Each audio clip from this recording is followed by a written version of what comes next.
Hello കൂട്ടുകാരെ, ഏതസ് കിച്ചണിലേക്ക് അവർക്ക് സ്വാഗതം. നമുക്കിന്ന് കിളിമീനുണ്ടല്ലോ, ഞങ്ങൾക്കിവിടെ ചുമന്ന കോരയെന്ന് പറയും. ഇതൊന്നും കറി വെക്കാൻ സ്റ്റൗ കത്തിച്ച് ചട്ടി വെച്ചിട്ടുണ്ട്. നമ്മുടെ എണ്ണ ചൂടായി. വെളുത്തുള്ളി ഇഞ്ചിയാണത്.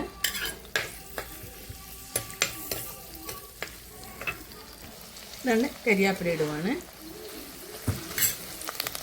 ലേശം മഞ്ഞപ്പൊടി കൂടെ.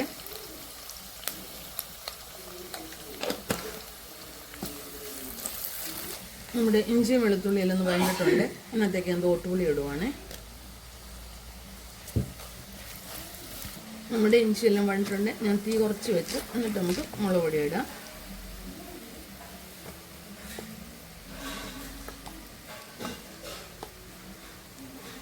ഒന്നര കിലോ ചുമന്ന കോരയാണ്.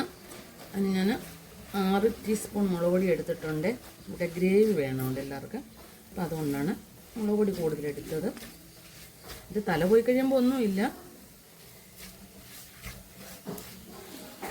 നമ്മുടെ മുളക് പൊടി വണ്ടിട്ടുണ്ട്. ശകലം വെള്ളം ഒഴിക്കാം.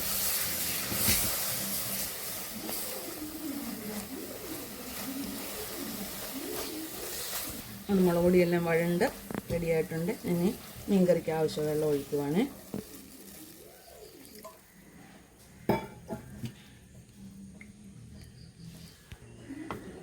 ലേശം കായ ഇതിനകത്തിടും. ഞങ്ങൾ മീൻകറിക്ക് കായ വിടും. അത് കായ ഒന്നിട്ട് മീൻകറി വെച്ച് കൂട്ടുമ്പോഴേ അതിൻ്റെ ടേസ്റ്റിനെ പറ്റി അറിയത്തുള്ളൂ കേട്ടോ. നല്ല ടേസ്റ്റാണ് അത്. പിന്നെ ഉലുവാപ്പൊടി, ഉപ്പൂടെ.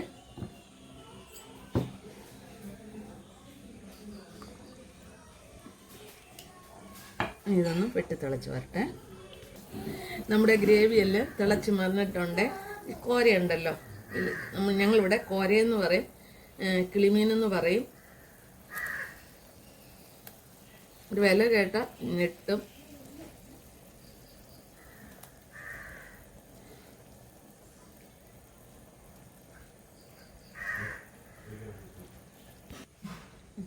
ഇതൊന്ന് കുറുകി പറ്റി വരട്ടെ.